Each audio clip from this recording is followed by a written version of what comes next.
Eu tenho que me apresentar. Está aqui conosco o Enio, substituindo um palestrante que faltou hoje, mas aproveitei para falar mais uma vez de um tema que está por trás do projeto do Musa, que é o seguinte: por que a floresta é incendiada? Por que sistematicamente se discute há 20 anos, há 30 anos, o incêndio da floresta? Queimadas, a destruição, a devastação. E qual é a resposta mais razoável? Ela é queimada porque o metro quadrado, o hectare de terra, vale mais do que o hectare de floresta. Senão não seria queimado. Ninguém vai queimar alguma coisa quando sabe que vale mais do que as cinzas que vai recuperar. Então, a floresta é queimada porque nós não sabemos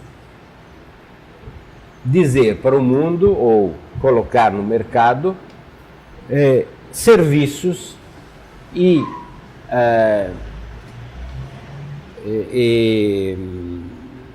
conhecimentos extraídos, produtos extraídos da floresta viva.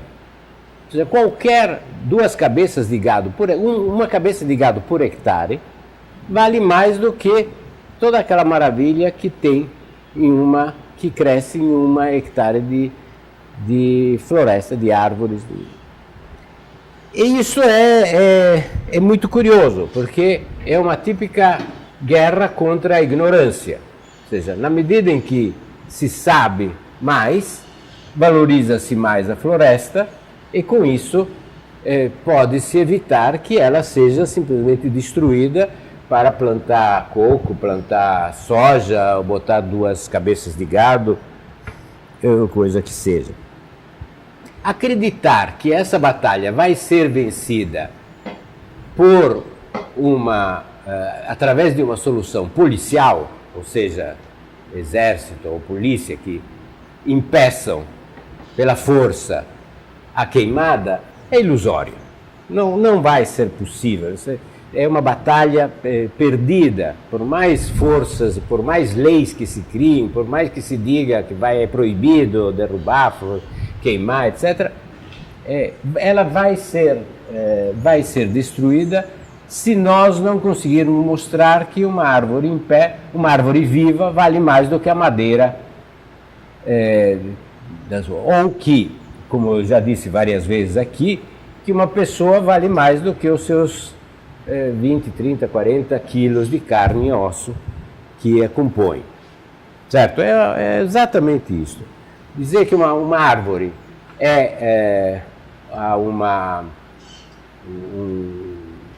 vale pelos 2 metros cúbicos de madeira, R$500 cada um, metro cúbico, R$200 o metro cúbico, às vezes é muito menos,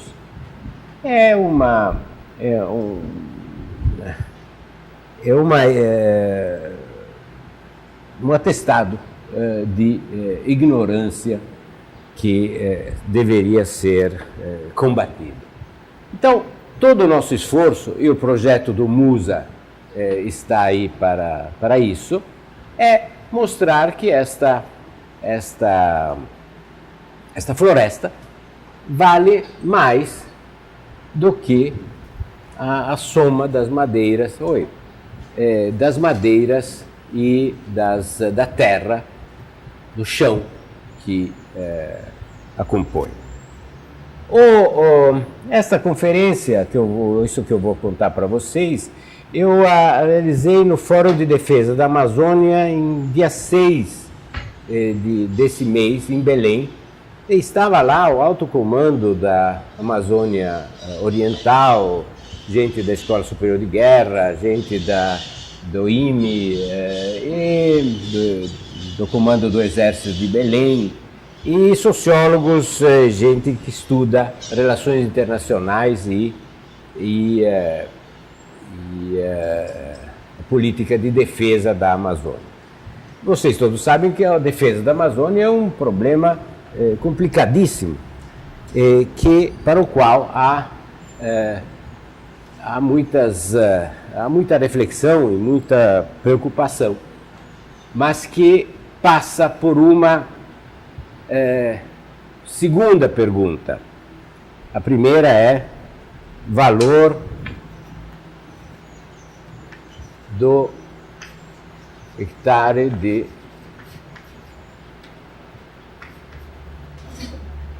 maior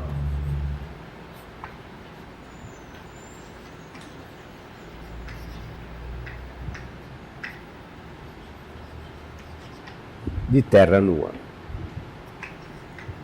O segundo é o seguinte: não há exemplo na história da humanidade de um exército poder defender uma grande área sem contar com o apoio da população que vive nesta área. Não tem.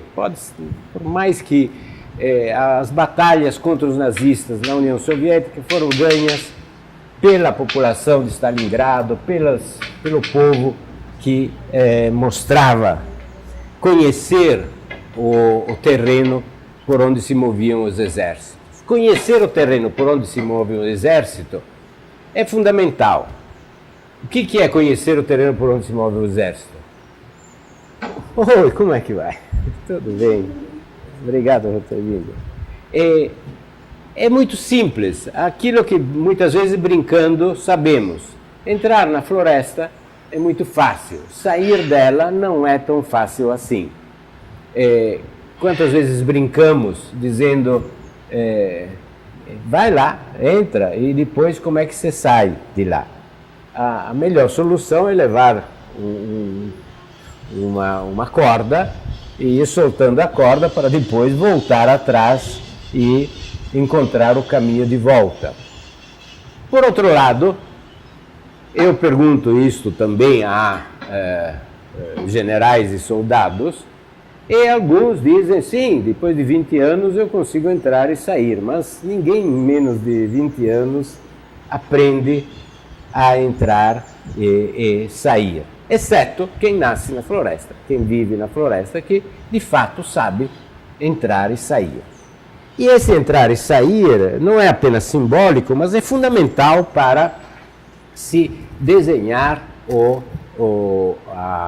a defesa em termos amplos, uma defesa civil, uma defesa também militar, mas a presença do Estado brasileiro nos territórios definidos sob sua jurisdição. Né?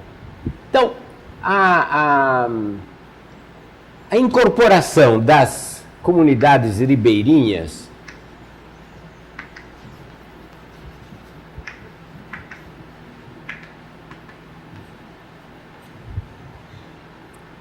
é fundamental. Me passa, por favor, das comunidades ribeirinhas é uma questão estratégica. A pergunta é: os ribeirinhos são parte da solução ou são parte do problema da defesa da Amazônia, da ocupação da Amazônia, da presença do Estado na Amazônia?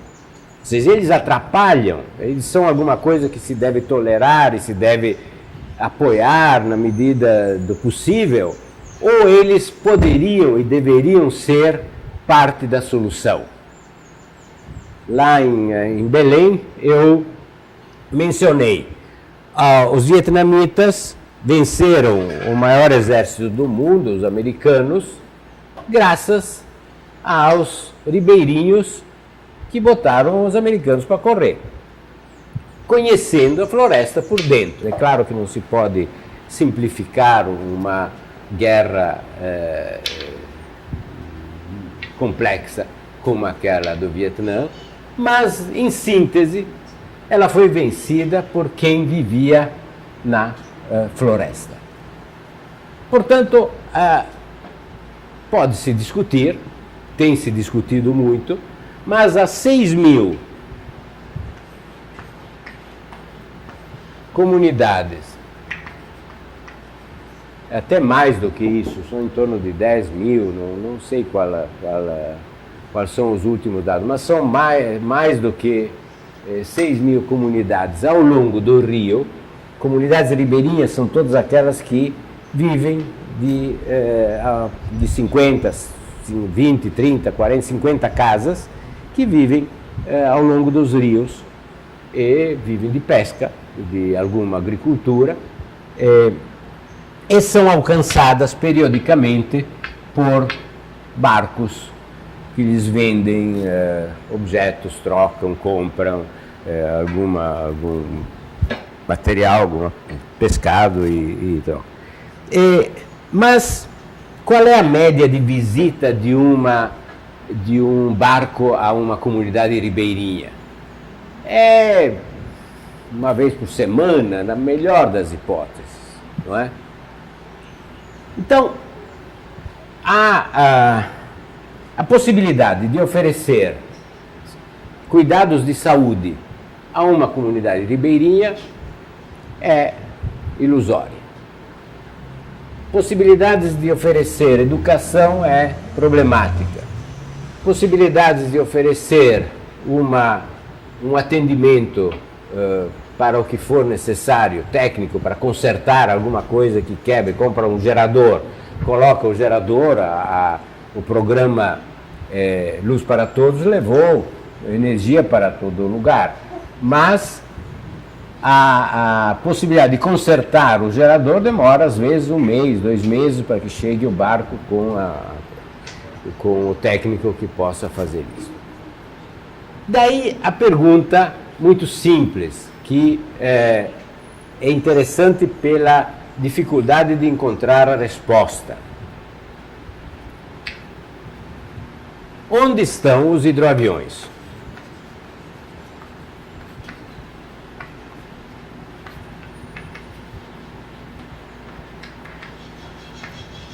Entende? Se a comunidade ribeirinha for parte da solução da defesa, os hidroaviões, obviamente, são uma solução elementar. Hidroaviões leves, que possam chegar a todas as comunidades em poucas horas. Está se discutindo a questão dos médicos.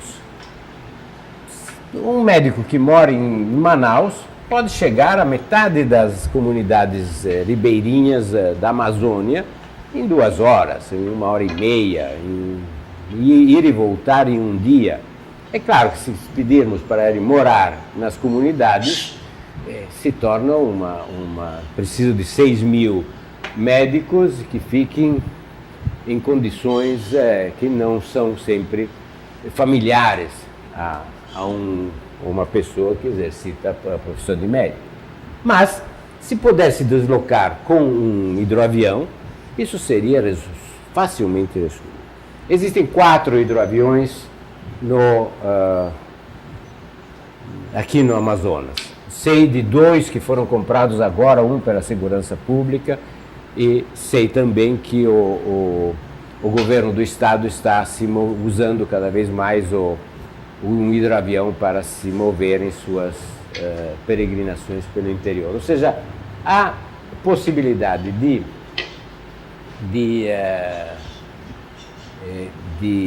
alcançar, de se utilizar o hidroavião existe. Deve haver alguma razão política para não usá-los. E hoje pode-se imaginar que essa razão política, consciente ou não, é de não atender às comunidades ribeirinhas. Claro que alguém dirá, não, nós achamos que os direitos humanos, que as comunidades ribeirinhas são iguais para todos. De fato, a não existência dos hidroaviões revela que as comunidades ribeirinhas são comunidades de segunda classe. Tá certo? Então, há alguma coisa sério e que conta a respeito da situação da Amazônia no país com muita... nos coloca em condições de entender melhor por que a Amazônia está onde está. Não há notícia de pequenas comunidades no estado de São Paulo que não sejam alcançadas por uma estrada, que em meia hora permita um caminhão, um ônibus chegar lá. Como é possível que aqui se admite que preciso de 2 semanas ou 3 dias, 4 dias de navegação para ir até um lugar, e há rádio, todos estão conectados por rádio. Então, isso que eu estou dizendo a vocês, em Belém estava na minha mesa o general, não, estava o Ferreira, que é o comandante-chefe da coisa, ele me deu toda a razão. Ele disse, olha, você tocou na ferida, temos que resolver isto ou nós seremos julgados pelas gerações futuras de uma maneira muito severa. Mas talvez não seja só uma decisão nossa, é uma decisão mais complexa. Vamos adiante. Olha aí, 10.000 quilômetros de pistas de pouso, um hidroavião não precisa ser necessariamente desenhado, apesar de seria um belo exercício para a engenharia local de desenhar hidroaviões ultraleves, adequados a levar 3 pessoas, 2 pessoas, 4 pessoas para o interior, um ferido, uma gestante, e produzi-los aqui. A Zona Franca poderia produzir. Isso, um mercado de tranquilamente 5, 6 mil hidroaviões deveriam percorrer os nossos ares e rios. Existem kits que se vendem que você pode aplicar a um Cessna ou um avião comercial. E são relativamente baratos esses kits. Então, não se explica direito a leseira que está por trás disso. Né? Não é leseira que se diz, eu aprendi com a Maria Rita, que diz assim, sim, não, professor, é leseira. Deve ser. Próximo. Então, vamos voltar à nossa pergunta. Como é que se eu quero resolver, se eu quero dar um outro significado à floresta, qual seria, por exemplo, a função dos ribeirinhos?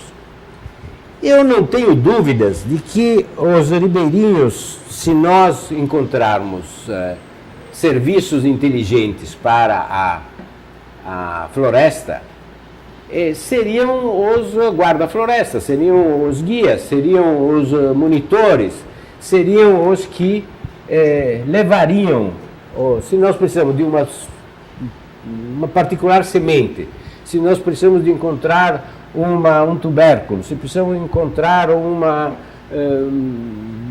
algum fruto de uma planta, ele poderia nos levar até a planta, ao fruto, e permitir a ida e a vinda e permitir o contato, o diálogo com a floresta. Então, qualquer estudo que busque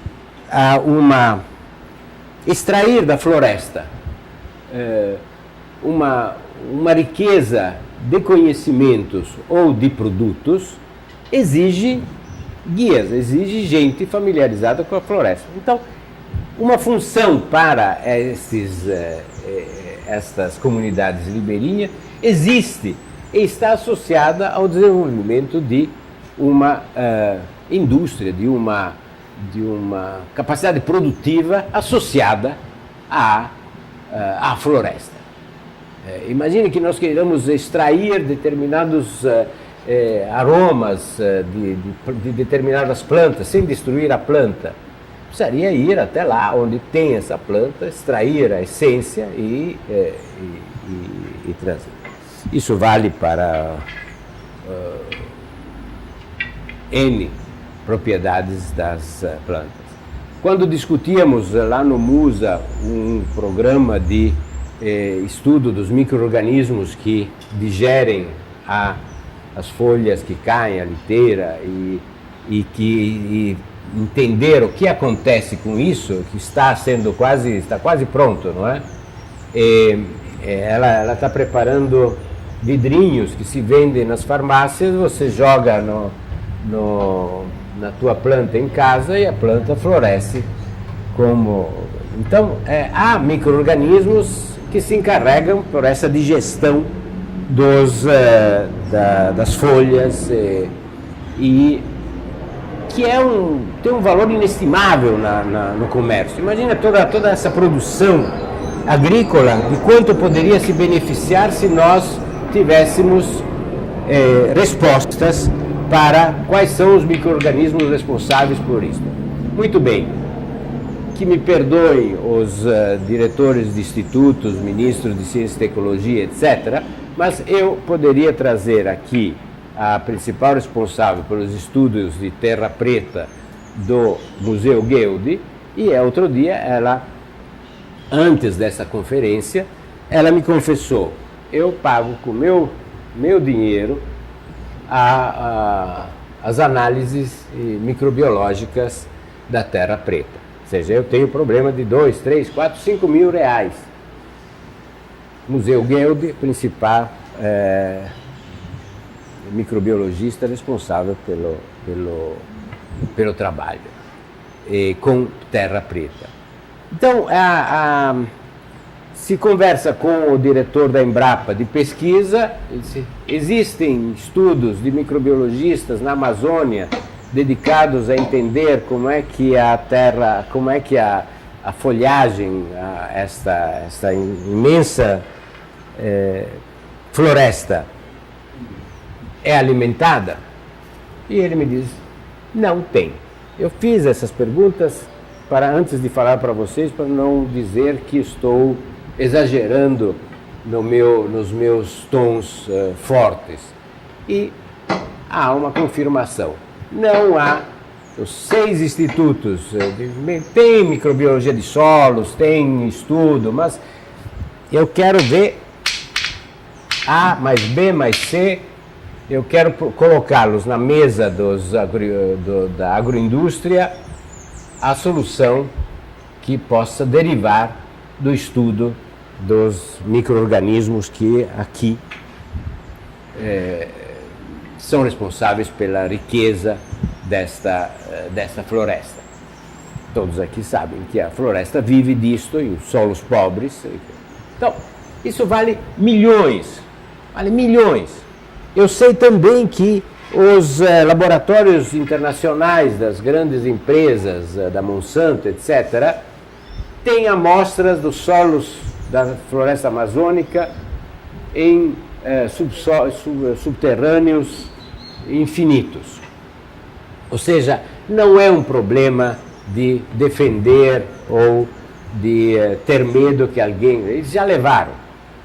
O que nós precisamos é chegar antes deles a saber o que é abundante em nossa terra.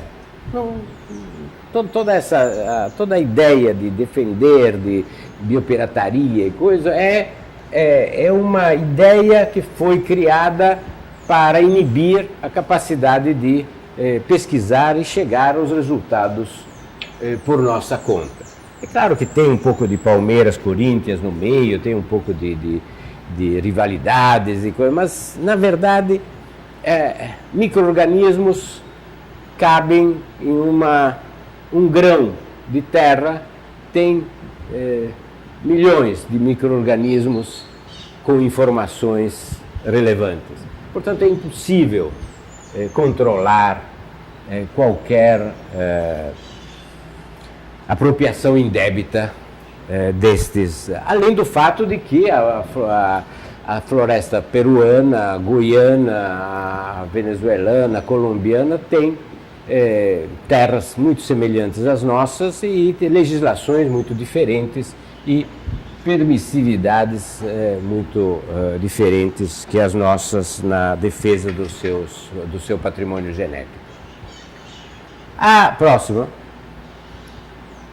Então, se nós concordarmos que a floresta é uma biblioteca, ou seja, é uma biblioteca da qual nós não sabemos muito pouco decifrar os livros, a linguagem em que estão escritos os livros, nós devemos, de alguma forma, dedicar com outro tipo de intensidade a revelar os segredos dessa floresta. Eu sou absolutamente, há 50 anos, luto para que o INPA e outros institutos ganhem mais força para decifrar essa biblioteca. Mas devo dizer que não tenho ainda uma resposta concreta, tanto que perco todas as batalhas no Congresso Nacional frente aos ruralistas que colocam, não, nós queremos mais terra. Mas, gente, vocês vão destruir a floresta para ter a terra e com a floresta vocês vão perder as chaves dos segredos que podem alimentar a floresta. Eu quero terra. Me traga a terra que eu vendo a soja, ganho dinheiro, etc. Isso quer dizer que nós, cientistas e institutos, não soubemos dar resposta adequada à coisa. E nós no MUSA, se não tomarmos cuidado, vamos perder todos o emprego, porque aquilo lá vai ser um enorme loteamento de casas populares que renderão mais do que as árvores que vocês tanto amam e querem ver preservadas. E não vai ser movimentos de proteção das árvores que vão salvar as árvores. Por favor, não se iludam. É bonito fazer movimentos de coisa, devemos fazê-lo, mas são um meio para resistir. São as nossas trincheiras. Mas em trincheira não se ganha guerra. Nós temos que conhecer, conhecer e conhecer. Próximo. Conhecer isso. Como é que esse bicho-folha conseguiu desenvolver essas pontas queimadas? Enquanto eu não souber isto, eu não vou sossegar. Claude. Il s'agit d'un bicho-folha. C'est un insecte qui semble une feuille. C'est bien qu'il semble une feuille, mais développer cette petite brûlée, la feuille brûlée, ça c'est trop. Não? Como é que isso aconteceu? Era um louva-a-Deus que comeu uma folha e virou um bicho-folha? Não sei. Como é que se dá isso? É aqui que estão os segredos. Se nós detectarmos isso, entendermos como é que isso funciona, e não basta dizer que é evolução, é sempre evolução, tudo bem, é evolução, mas como? Como é que eu faço isso? Como é que eu produzo um bicho-folha no laboratório? Temos que enfrentar essa batalha. Se queremos salvar a floresta e a biblioteca e não passar por bárbaros daqui a 100 ou 200 anos e deixamos queimar a biblioteca toda. Próximo. Então, o que nós... eu inventei também, vocês sabem que o lema da bandeira de Minas Gerais é libertas que será tamen, né? Liberdade ainda que tarde. Eu acho que a bandeira da Amazônia deveria ser conoscere que será tamen, conhecer. Nós temos uma rica biodiversidade. E vocês querem mais um exemplo da situação crítica que os jovens amazônidas, vocês que estão aí prontos para entrar em campo e lutar pela floresta, Há 10 anos, o centro... 10 anos, o CBA, Centro de Biotecnologia da Amazônia, não consegue funcionar. Não me perguntem como, por quê, mas simplesmente não consegue. Isto, na gíria burocrática, se diz porque não há um entendimento consensual para os estatutos jurídicos da coisa. Em gíria popular, se diz sabotagem. Essas pessoas responsáveis por isto são criminosos que não foram presos, entende? É uma coisa indizível o que aconteceu. Por quê? Porque é um instituto que deveria exatamente estudar isto e não conseguem por razões de desentendimento entre centro e periferia, entre Brasília e Manaus. Próximo. Vamos ver um pouquinho, com um pouco mais de detalhe, 4 pontos. As terras pretas, os aquíferos, a foz,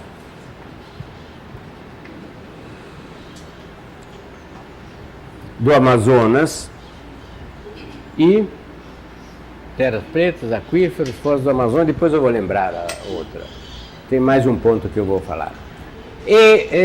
Vamos ver a terra preta. Por que a terra preta é importante? Por 2 razões. Primeiro, porque coloca vamos ver, alguém não conhece terra preta?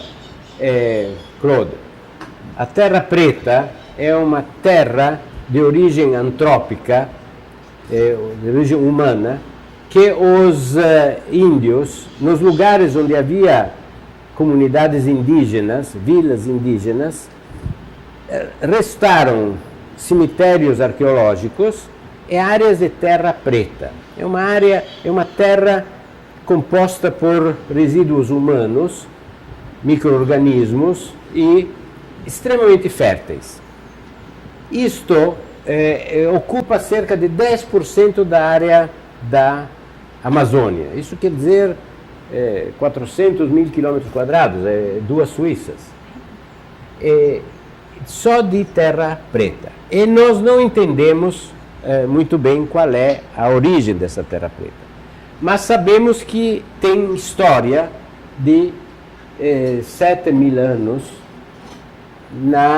nestes resíduos.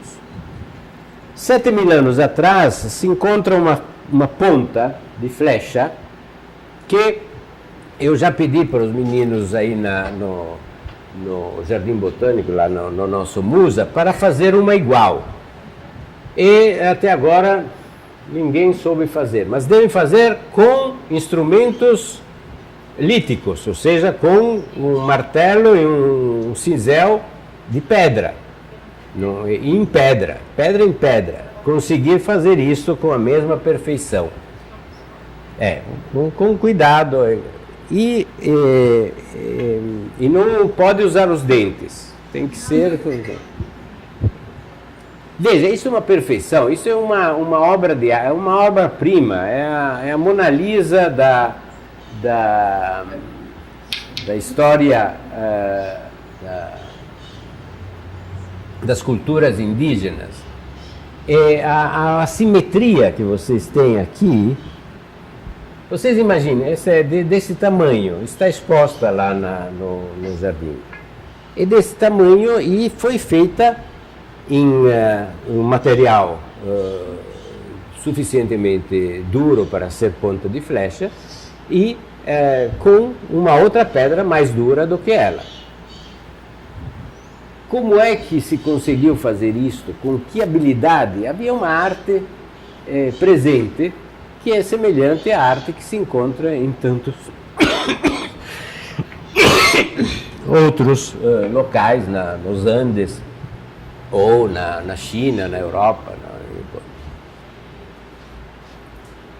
Volto a dizer, foi feita em uma região amazônica, de floresta, onde pode perfeitamente se desenvolver culturas e tecnologias extremamente sofisticadas. Imaginar que os índios na Amazônia não tinham condições de desenvolver tecnologias sofisticadas está demonstrado que não é absolutamente verdade. Eles são apenas adaptados à vida na floresta, aquilo que, entre aspas, eu colocaria é entrar e sair na floresta, coisa que nenhum lord inglês, por mais que se queira sócio da Royal Society, consegue fazer. Tem as suas peculiaridades, os seus conhecimentos, as suas exigências. Próximo. Os minérios.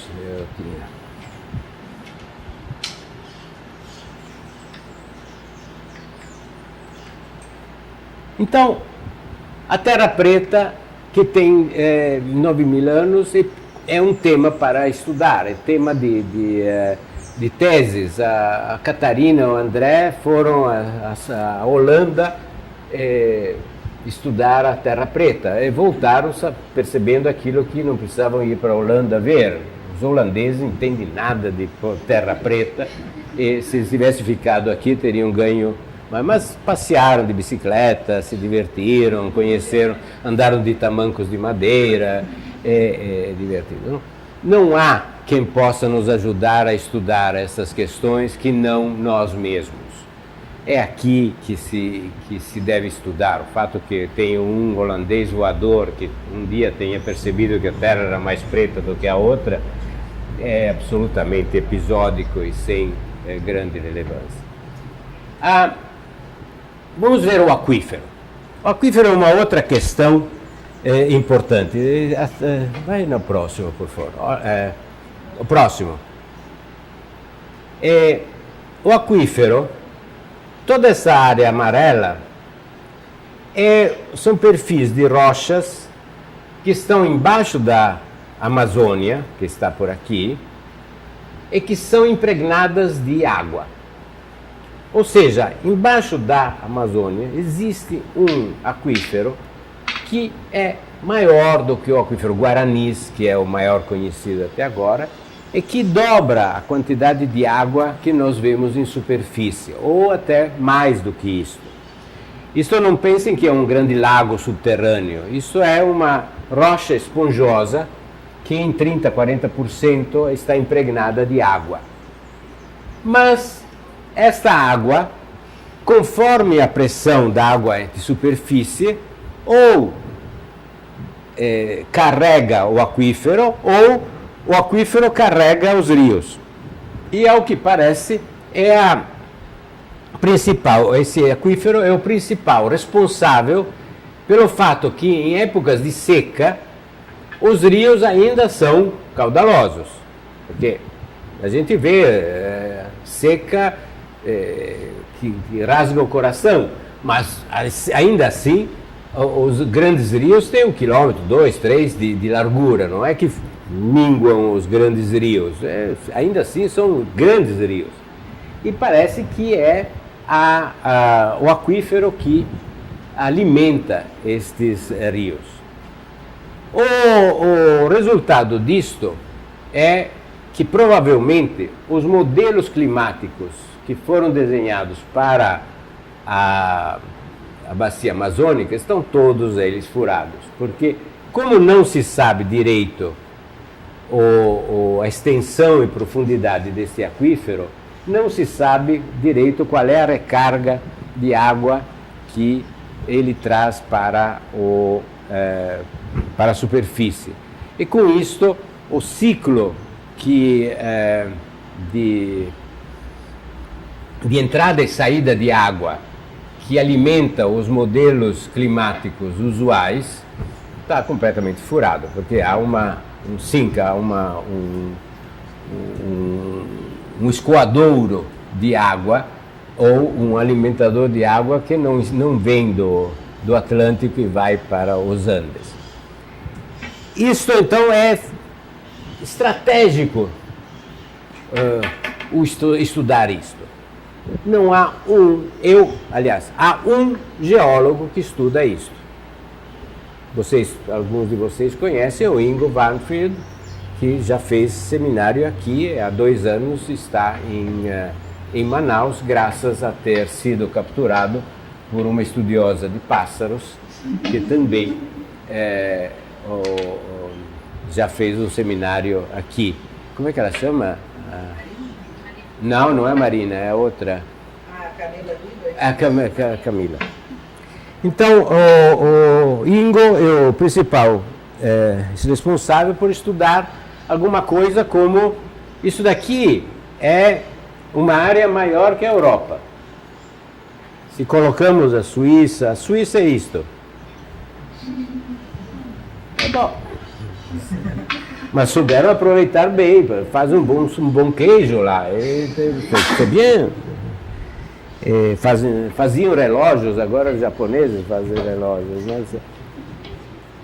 Mas tem muitos laboratórios. Eles, de fato, fazem o essencial. São os laboratórios de conhecimento que estão concentrados lá. Nós precisaríamos, pelo menos, conhecer a coisa. Eu acho que esta é uma... se eu tivesse que inventar a defesa da região amazônica, inventaria um exército subterrâneo. Ou seja, os estudos do subterrâneo, porque abaixo disso tem petróleo, e aí é outro jogo. Mas por 1.000, 2.000 metros nós temos rochas que muito provavelmente retêm grande quantidade de água. Isso quer dizer que pode fornecer água para a superfície e abastecer as cidades e influir nos modelos climáticos do próximo. Antes, vamos subir. Este mapa é o mapa das áreas inundadas. Outro parâmetro que não se consegue discutir nos modelos de ciência e tecnologia oficiais. Por quê? Cerca de 500.000 quilômetros quadrados, um quarto da Amazônia toda, né, é coberta por água metade do ano. A nova lei de Código Florestal desconhece as enchentes amazônicas no volume que elas ocorrem.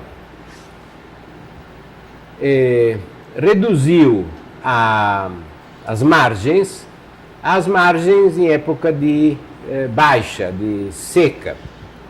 E com isto impede que se possa, de fato, conhecer a área que é objeto de inundação. Digo isso por quê? Porque o desconhecimento que metade das florestas nacionais estão na Amazônia e metade das florestas nacionais são inundadas, não é mencionado no Código Florestal. Isto quer dizer que o Código Florestal trabalha daqui para baixo. Isso quer dizer que a Amazônia não existe no Congresso Nacional. Se alguém quiser dizer isso de maneira mais sutil, é considerada como a rainha aposentada pelo Congresso Nacional, pode dizer, mas de fato não tem o peso que deveria ter na discussão dos grandes temas nacionais. Ou seja, a Amazônia é a vedete das noites de gala para congressos e conferências internacionais, mas, de fato, não é muito levado em consideração na política nacional. De quem é a culpa? Não sei, mas vamos aos poucos, pelo menos, entender o que está acontecendo. Próximo. Vamos ver agora antes, volte um pouco. Outras duas questões que são muito importantes e que não estão presentes nas atuais definições de política científica para a região amazônica. Está havendo consultas nestes meses encaminhadas pelo Ministério de Ciência e Tecnologia junto às secretarias de Ciência e Tecnologia, aos institutos do MCT, etc., sobre grandes diretrizes para a política de Ciência e Tecnologia. Muito bem, eu não duvido em dizer que Terra Preta,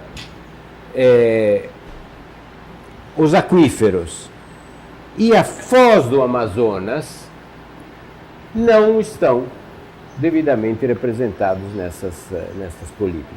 A foz do Amazonas, para vocês terem uma ideia,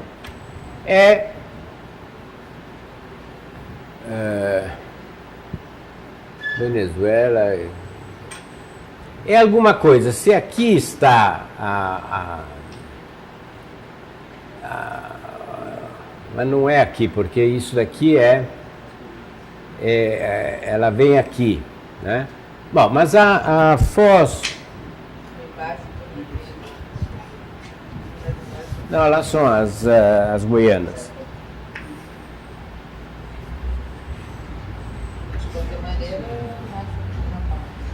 Eu tenho... Aqui é Marajó. Certo? E aqui é o Amazonas. Muito bem. As águas do rio Amazonas entram por 300 quilômetros no oceano. Isto quer dizer que isto é água doce, que se mistura aos poucos com água salgada. Ora, desde tempos imemoriais, que o grande desafio da alimentação humana, da agricultura, é regar plantas alimentícias com água salgada. Qualquer biólogo diria é impossível, mas desde tempos milênios se procura entender como a agricultura pode ser irrigada com água salgada. Muito bem, o maior laboratório do mundo para discutir a interação entre salgado e doce está aqui. A única coisa que temos são alguns poços de petróleo, que provavelmente, por um desastre previsto, vão contaminar toda esta região e perderemos a chance de conhecer os segredos da interação salgado-doce. Vocês imaginem, todos sabem que há peixes de água salgada e peixes de água doce. Se a gente coloca um peixe de água salgada na água doce, ele morre. Se a gente coloca um peixe de água doce na salgada, morre. Os únicos que não morrem, que ficam na água salgada, a Maria Elisa, outros que são cariocas e nadam em águas doces e salgadas. Mas precisa ser carioca para isso, não é simples.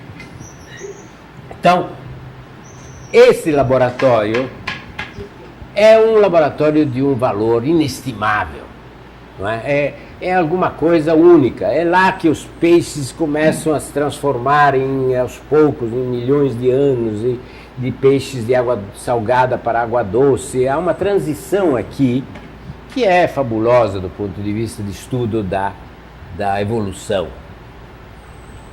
Não tem um instituto de da Foz do Amazonas. Como é possível? Estamos esperando que faça o quê? Que a França coloque o instituto da Foz aqui na Goiânia.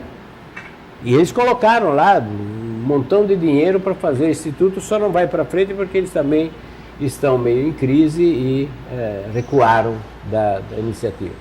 Mas seria razoável imaginar que 10% daquilo que se extrai de petróleo aqui seja colocado em um instituto que estude um dos ecossistemas mais formidáveis de todo o planeta. Por quê? Porque é um ecossistema que mistura água doce e salgado, e que tem uma peculiaridade, uma particularidade fantástica. Então, por que o nosso MCT? Eu não entendo como é que entender, porque, é claro, se ninguém estuda água doce salgada, ninguém vai pedir para colocar um instituto de água doce salgada. Então, continuará a cada um procurar fazer mais daquilo que sabe fazer, mas esse salto de fazer coisas novas, haja ou não a competência formada, vai pegar os jovens e botá-los para estudar isso, é uma coisa. Vocês imaginem os sedimentos que são trazidos dos Andes e desaguam aqui, a quantidade de informações que trazem esses sedimentos, de nanopartículas, de partículas formadas nas erupções vulcânicas dos Andes e que formam nanopartículas e que podem estar presentes. Tem uma história geológica da região que está escondida lá. Muito bem, minérios. O quarto ponto que eu mencionei naquela conferência era minérios. Por quê? Porque está havendo hoje uma grande discussão sobre a redenção da Amazônia pelos minérios. E como há fortes possibilidades de encontrar minérios de grande valor na região, imagina-se que esta deva ser explorada. No entanto, uma pergunta simples não foi respondida. Trombetas. Trombetas é um local, mais ou menos por aqui, onde tem bauxita. Está sendo explorada a bauxita há vários anos, há uma década. Oriximiná, a capital do município onde está Trombetas, é tão miserável quanto antes de começar a mineração.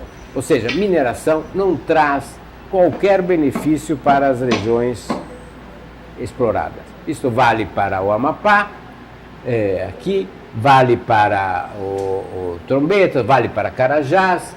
Ou seja, não há demonstração de que o Amazonas, ou a Pará, Amazonas, Roraima, vão se beneficiar com a mineração que será desenvolvida. A menos que se negocie para que esta mineração traga benefícios para... Então é uma questão... A questão de negociar para que traga benefícios é uma negociação séria. É uma negociação que não pode ser deixada para depois que os minérios foram extraídos. E são, de novo, tarefas que estão na mesa dos desafios amazônicos da juventude que está crescendo e daqui a pouco vai ter que assumir a responsabilidade de liderar essas questões. Mas, por favor, se vocês estiverem envolvidos na discussão dos minérios causam desastres ambientais, mas antes de causar desastres ambientais, causam desastres humanos terríveis. Eu sugiro fazer uma viagem até Oriximiná e ver como é que está a cidade. Depois de 20 anos de mineração de coisa, Trombetas é uma ilha de um paraíso lá, com campos de tênis, com coisas bonitas para os engenheiros, e o resto é Teve um caso clássico do lago aterrado, do lago Batata, que só o resíduo da exploração da bauxita foi destruído. Então, são desastres ambientais que, em princípio, podem ser recuperados, mas há desastres sociais que não têm sido recuperados. Isso é o Amapá, é exemplo. Macapá continua sem esgotos. Passou durante 30 anos a Income extraindo bauxita de lá. Então, há uma outra questão.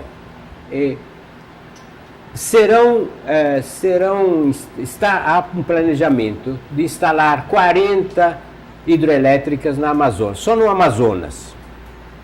40 hidrelétricas. Vocês vão dizer, mas isso é uma loucura ambiental, vai prejudicar os ambientes? Perfeito.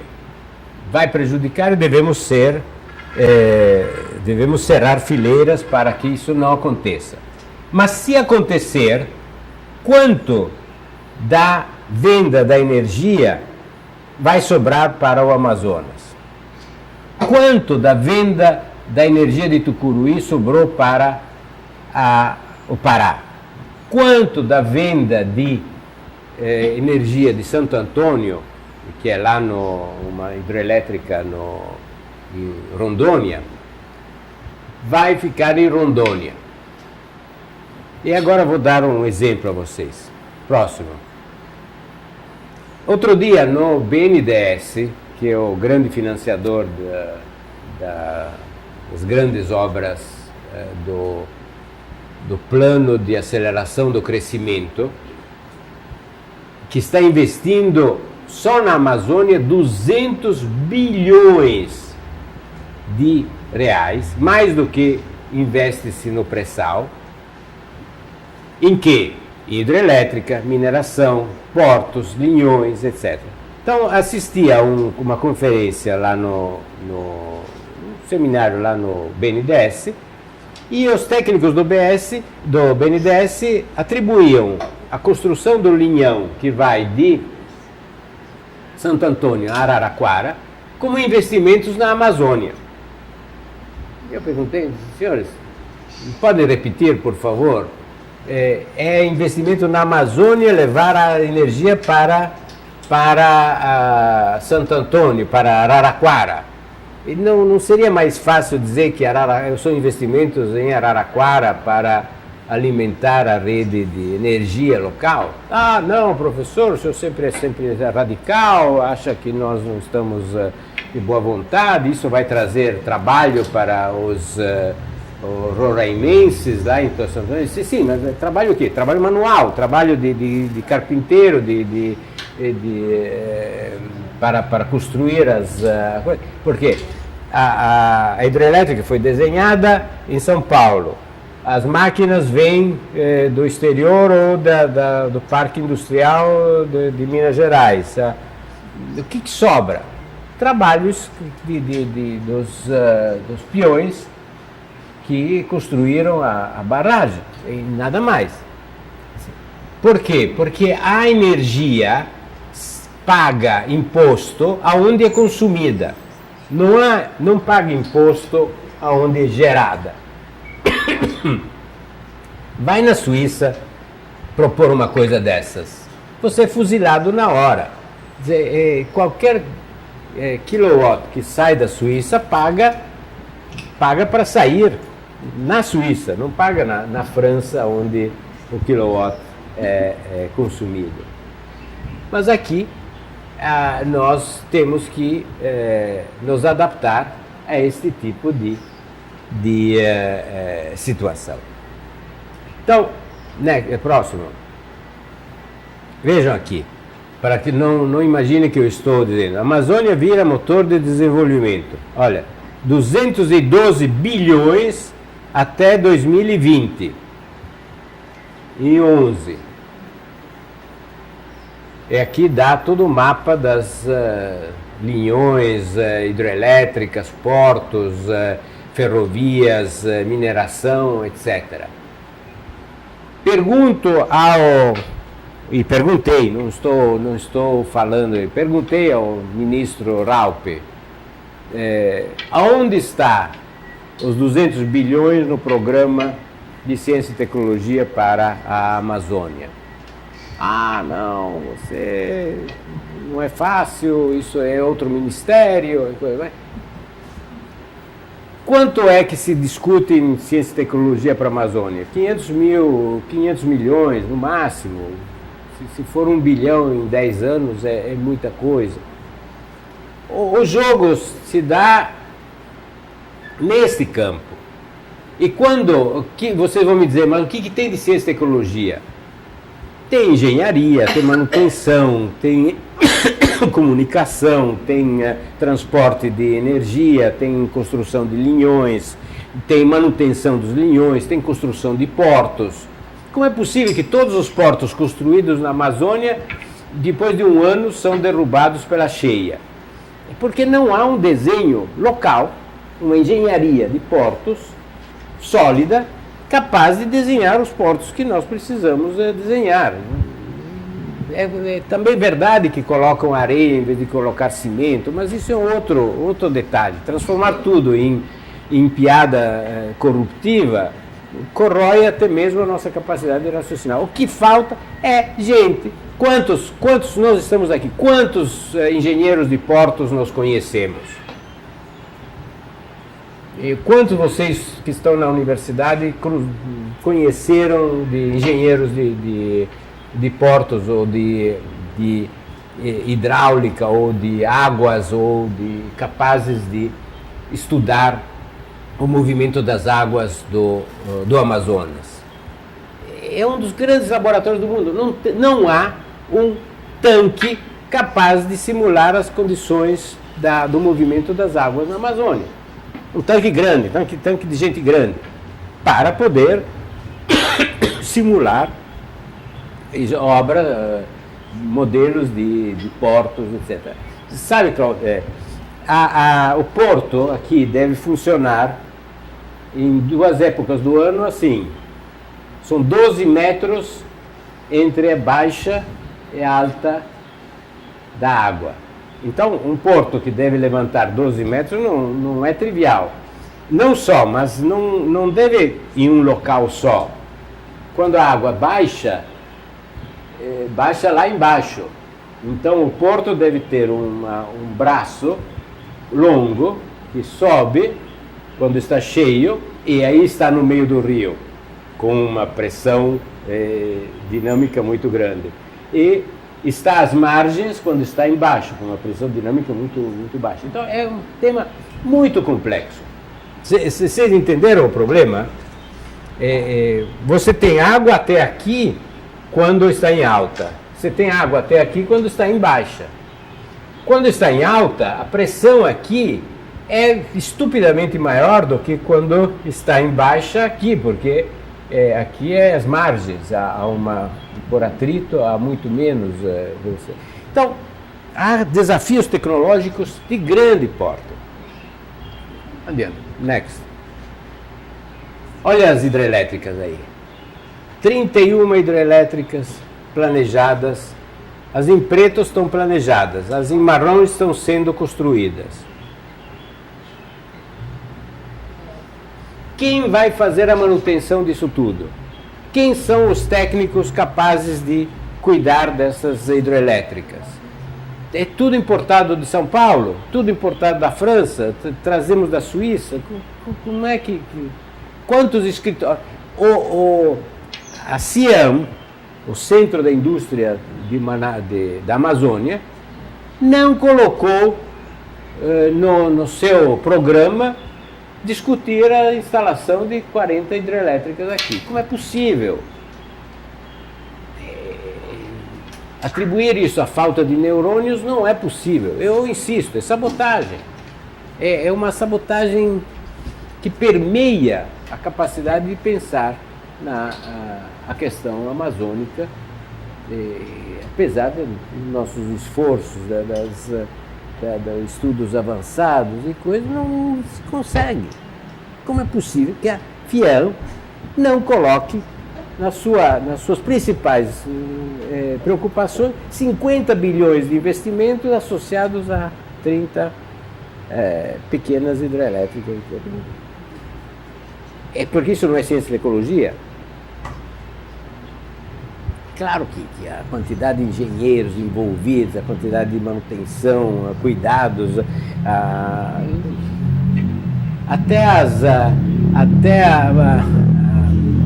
como chamam as nossas marantáceas, as briófitas, me contavam que as briófitas são um dos grandes inimigos das hidrelétricas. porque se acumulam nas saídas das turbinas em grande quantidade e entopem as samambaias aquáticas. Então até para biólogos tem trabalho aí. E se não derem trabalho, vamos deixar elas bloquearem as coisas. Ah, não interessa, é? Ah, a Antônia não se interessa. Não tem jeito. Você vê, é parte da... Próximo. Outra pergunta. A Zona Franca de Manaus. Onde é que está a Amazônia na Zona Franca? Se alguém conhece uma só indústria que tem a ver com a Zona Franca, com a Amazônia na Zona Franca, eu lhe dou um chocolate. Tem nenhuma. Passaram-se 50 anos. O que é isso? Isso me parece tanto o tempo da coroa portuguesa, que os portugueses não queriam que no Brasil se fizesse nem mesmo sabão, para poder ter que importar sabão da Inglaterra ou de Portugal, ou pólvora, tanto menos, né? E universidades, jamais. Então, só pode ser essa a resposta. Vivemos em uma conjuntura em que para a Amazônia não sobra nem a fábrica de sabão. Mas se constrói, é importante a Zona Franca, não há dúvida. Agora, ela poderia estar em Uberlândia, que daria absolutamente na mesma. Não faz uma particular diferença entre Uberlândia e aqui. Talvez a única diferença é que os salários aqui são mais baixos do que em Uberlândia. Próximo.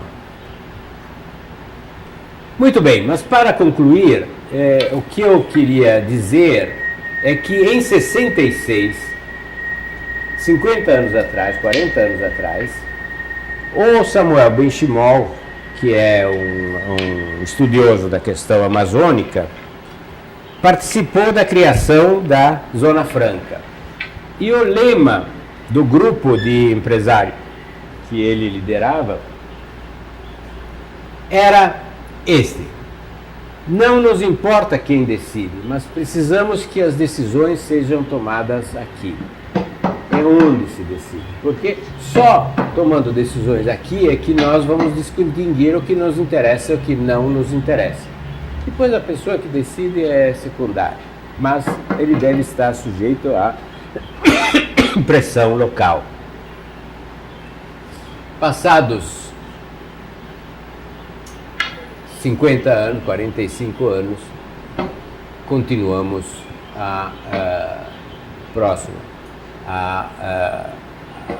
na mesma.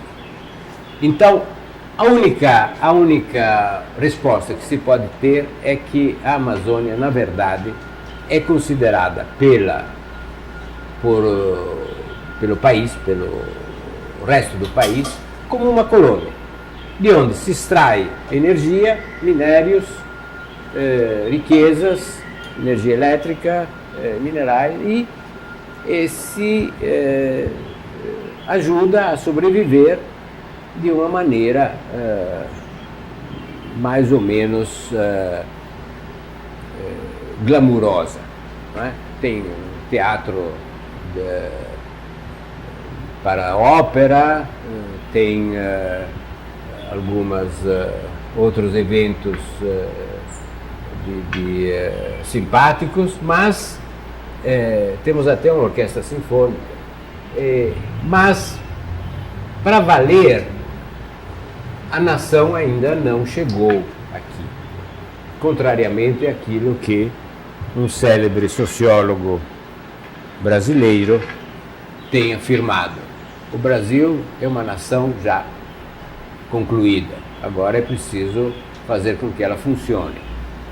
Eu acredito que não está concluída a construção da nação, uma vez que a Amazônia ainda não está incluída nesta construção. não preciso repetir aquilo que eu disse desde o começo. A primeira frase foi a sabotagem dos hidroaviões, a segunda o CBA, a terceira da Terra Preta, a quarta da mineração, a quinta do Instituto da Foz, a falta de uma microbiologia à altura. Enfim, há inúmeros sinais de que não há claramente um entendimento por parte da nação brasileira de que a Amazônia deva se integrar nela. E nós, modestamente, no nosso Jardim Botânico, temos uma grande evidência. Me descubram um jardim botânico de um país que não seja colônia que tem um estacionamento ocupado por um depósito de ônibus. Não vi. Procurei na Inglaterra, procurei na Suíça, em Genebra tem um belíssimo jardim botânico, não tem depósito de ônibus na frente. Em Madrid não tem, em Nova York não tem. E nós aqui temos na frente do depósito. 100 anos depois de ter se criado o primeiro jardim botânico, ainda tem um depósito de ônibus que está lá, não causa escândalo nenhum. Lá. Se não conseguimos tirar os ônibus de lá, realmente colônia será um adjetivo adequado ao nosso status. Muito obrigado. Até a próxima.